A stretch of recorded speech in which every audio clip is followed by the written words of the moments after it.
Hello, and welcome to another update video about FET, FETCH.AI. The altcoins are bleeding today a little bit after we had some nice rallies in the last few days, especially into the Friday high. This is getting really interesting now because FET is forming lower highs and higher lows, getting really, this contracting triangle shape. And as per previous updates, it is entirely possible that this Elliott wave triangle is now complete, okay? So we have still on this chart the possibility for one more low, but I tell you the possibility for a rally is also there, and I will tell you which level needs to hold for that, because there's a clear level that distinguishes between the two. It's still all probabilistic though. I mean, again, we're just watching here for the first signals that the correction is over. I cannot rule out one more low in this correction. But the idea is that, as long as we're holding this larger orange main support area, we should see the price rally to $5 to $6 in the coming maybe even weeks or months. I think this rally can happen very quickly. I mean, you know that these coins, when they rally quickly. The corrections are very long because of that, but then the rallies are very quickly, and I think a lot of people will be sidelined again if they have not added the positions they wanted to. In the yellow count, the correction can be over. And as per previous updates, this here could be a diagonal pattern to the upside, in which we've seen an ABC structure in wave 1, then a wave 2 pullback, and then here an ABC rally in wave 3 could already be unfolding. We just don't see it yet. Then there could be a wave 4 and a wave 5, and that can take us into the $5 to $6 range.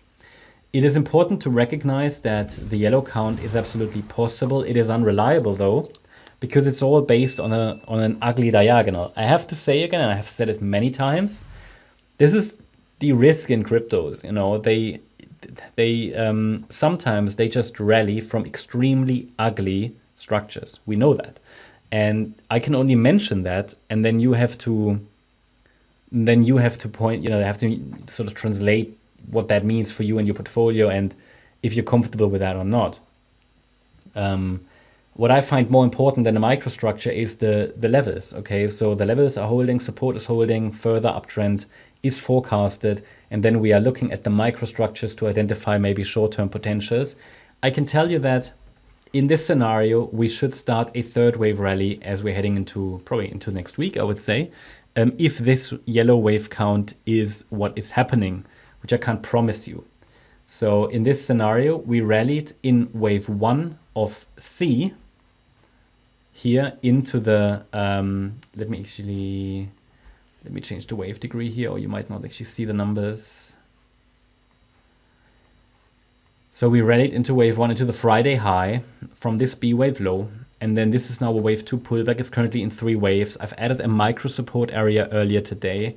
It's between $2.07 and $2.20 basically. And as long as we're holding $2.07, and that's the key level, and don't sustain below that level, the third wave rally is a reasonable interpretation. It is a plausible scenario. It is all a bit of hopium until we see finally confirmation from the price that it, for example, breaks out to the upside.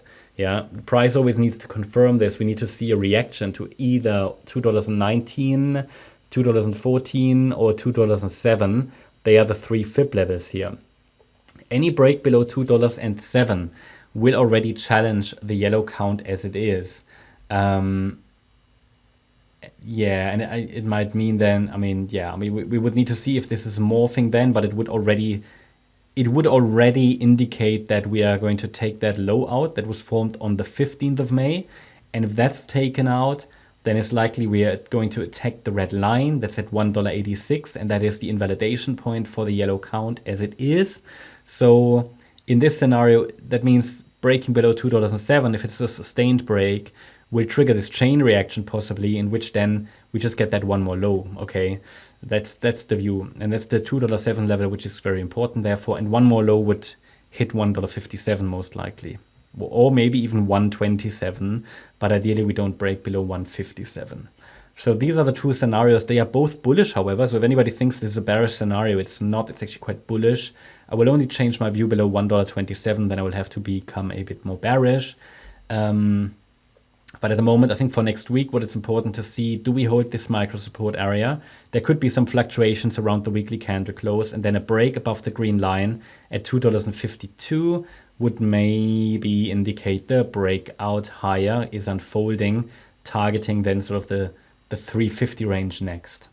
That's my update about FET. Hope you liked the update. If you did, please hit the like button, leave a comment, and subscribe. And if you really like the content, then please check out the channel membership.